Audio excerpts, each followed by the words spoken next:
I haven't slept in 3 days. I can't sleep. I'm laying in bed at night like, I gotta do something. You know, it's been January 27th was the day that I started this campaign for Lieutenant Governor, and have you been following it? It's kind of been a roller coaster ride. Some great days and some not so great days, but here we are, less than 24 hours away from bringing home a win across the state. So can I tell you, we've done some really amazing events. We had some great events yesterday, and I think about the last few weeks, we've had a really fancy black tie event with snobby people. But they have money, so we gotta be nice to them. And then we've had lots of barbecue, which is why I thought this jacket fit. A couple of months ago, it still fit. Barbecue everywhere. So I'm at this fancy barbecue, and everybody's got the cowboy boots on, and it was a Saturday, so they brought all the families with the kids, which is great. We want the next generation of Republican voters, we want them there. And you know what you do when you have kids at an event, you hire someone to entertain the kids, because they're not interested in the politics. So this group hired a clown to entertain the kids. I'm kind of freaked out by clowns. Yeah. But the clown was over there in a blue outfit, big happy face, I think, painted on, I don't know. He was over in the corner, and while I'm speaking, he's doing the balloon, the inflatable balloons, turn them into giraffes, which is very distracting when you're trying to talk, that the clown is over there entertaining the kids, and he keeps staring at me throughout the speech, and he's moving closer and closer for the 20 minutes that I'm talking, and I will not do 20 minutes with you all, you get the abbreviated version.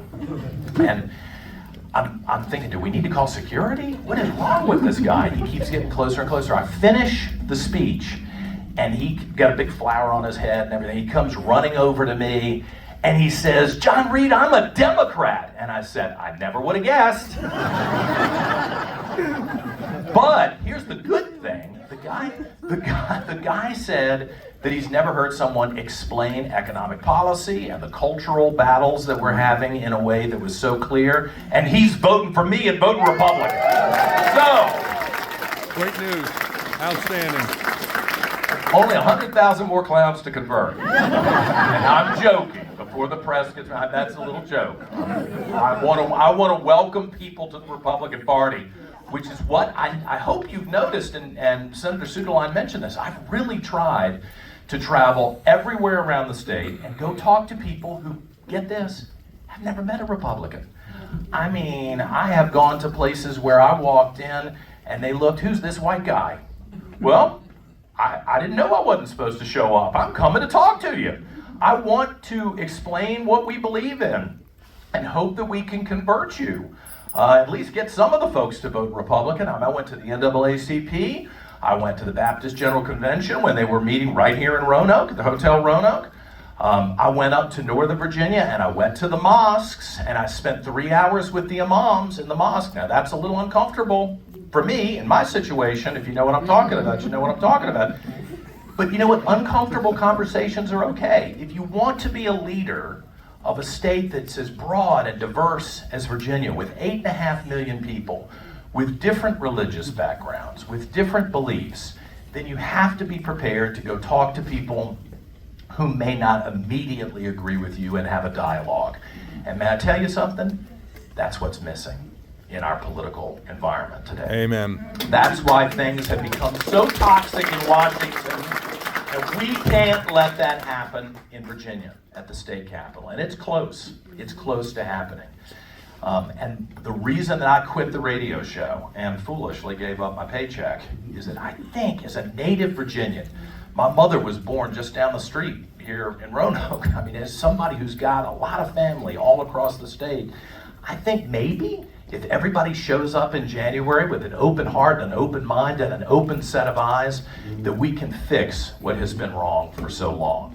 And I want to give credit to Governor Youngkin, not just for the many, many jobs he's brought here, but for the attitude that he's exhibited.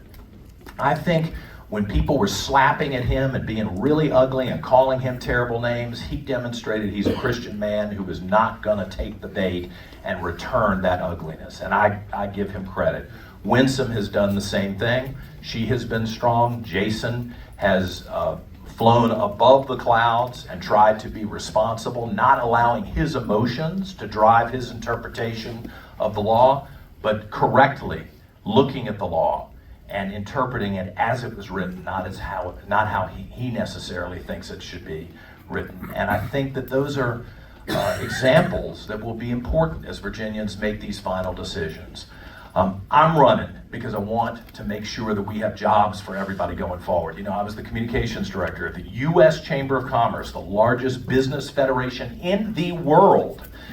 I met with those CEOs, Fortune 100, Fortune 500 companies, and the new guys who just came off the boat with an American dream, opening bodegas and dry cleaners and restaurants.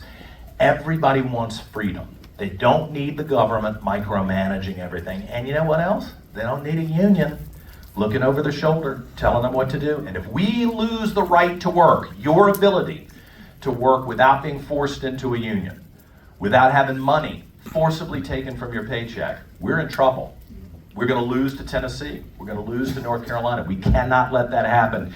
And everybody who's on the fence about, you know, I don't like John or when somebody, you know, put all that aside.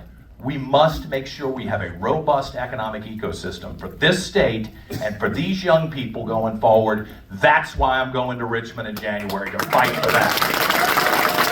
I also want to address the public education situation. Have you seen, is Ghazala here, by the way? Because, you know, she's refused to do a debate for almost 200 days, which is kind of offensive. You know, I think if you're running for lieutenant governor or governor, attorney general, you should stand in front of the public. You should answer questions from the media, whatever the questions are. People have asked me some not so nice questions that have been kind of intrusive about my personal life. What, she doesn't have to answer any of those?